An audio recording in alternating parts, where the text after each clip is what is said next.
Hello guys, as a part of Boycott China movement, I want to show to you how dangerous the Chinese Communist Party is that rules China today. This has nothing to do with the people of China who have themselves protested against this very government of China. Today I bring to you the speech of Qi Haoshan delivered to a select group of high-level party members. Now Qi is no ordinary person. He was the defense minister of China from 1990 to 2003. He was also the vice chairman of the Chinese Communist Party's Central Military Commission. He was the person responsible for the killing of the people at the Tiananmen Square protest. Now understand that he is speaking the thoughts of the ruthless Chinese Communist Party that rules China. He talks about the intention of the CCP to defeat, occupy and colonize the United States. This plan was drawn up in 1992, soon after the fall of the Soviet Union. The speech was translated to English and first posted on the Epoch Times in 2005. The audacity of the plan and its timeline, the talk of demolishing US with its own open market model and the use of bioweapons is chilling indeed.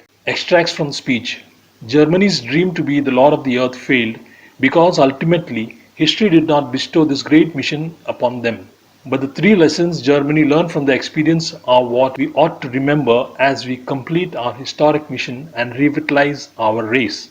The three lessons are: firmly grasp the country's living space, firmly grasp the party's control over the nation, and firmly grasp the general direction towards becoming the Lord of the Earth. Next, I would like to address these three issues. The first issue is living space. This is the biggest focus of the revitalization of the Chinese race. In my last speech, I said that the fight over the basic living resources, including land and ocean, is the source of the vast majority of wars in history. This may change in the information age, but not fundamentally. Our capital resources are much less than those that Germany back then had. In addition, economic development in the last 20 plus years had a negative impact and climate are rapidly changing for the worse. Our resources are in very short supply. The environment is severely polluted, especially that of soil, water and earth. Not only our ability to sustain and develop our race, but even its survival is greatly threatened to a degree much greater than faced by Germany back then. Anybody who has been to the Western countries know that their living space is much better than ours. They have forests along the highways while we hardly have any trees by our streets. Their sky is often blue with white clouds while our sky is covered by a layer of dark haze. Their tap water is clean enough for drinking while our groundwater is so polluted that we cannot drink it without filtering. They have few people in the streets and 2 or 3 people can occupy a small residential building. In contrast, our streets are always crawling with people and several people have to share one room. Many years ago, there was a book titled